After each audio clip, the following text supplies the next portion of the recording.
नमस्कार मित्रांनो, चला तर आज आपण पाहूया यमाहाची खूपच वेगळी आणि स्टायलिश बाईक XSR 155। ही बाईक आहे निओ रेट्रो स्टाईल मध्ये, म्हणजे जुन्या काळाचा क्लासिक लुक आणि आजची मॉडर्न टेक्नॉलॉजी दोन्ही एकत्र। चला तर मग डिझाइन पासून परफॉर्मन्स पर्यंत सगळं डिटेल मध्ये पाहूया। ही बाईक पाहताच लक्ष वेधून घेते।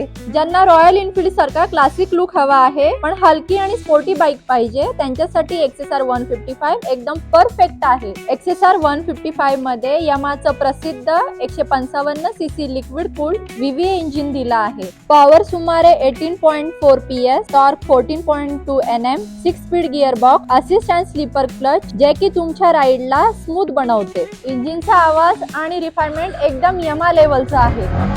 हँडलबार थोडा रुंद, सीट आरामदायक। शहरात रोज चालवण्यासाठी आणि लॉंग वीकेंड राईड साठी ही बाईक एकदम कम्फर्टेबल आहे। यामध्ये तुम्हाला दिलेला आहे USD front fork, monoshock suspension, dual disc with dual channel ABS आणि TCS, जे की तुमच्या राईड मध्ये सेफ्टी फीचर्स ऍड होऊन जातो। या सर्व फीचर्स मुळे ही बाईक हँडलिंग करताना खूपच कॉन्फिडन्स वाटतो। या बाईकच्या मायलेज आणि मेंटेनन्स बद्दल बोलायचं झालं तर ही बाईक तुम्हाला आरामशीर 40 ते 45 किलोमीटर मायलेज देते। 10 लिटर फ्युएल टँक आहे। मेंटेनन्स तिचा MT सारखाच आहे आणि यमाहाचं इंजिन असल्यामुळे तुमचा विश्वास आणखीनच वाढतो। जर तुम्हाला क्लासिक मॉडर्न लुक, दमदार 155 सीसी परफॉर्मन्स, हलकी आणि स्टायलिश बाईक हवी असेल तर यमाहा XSR 155 ही एक जबरदस्त चॉईस आहे। हा व्हिडिओ आवडला असेल तर नक्कीच लाईक करा, शेअर करा, सबस्क्राईब करा चॅनल मेकॅनिक वाला, आणि नवीन व्हिडिओ पाहण्यासाठी प्लीज बेल आयकॉनला क्लिक करा।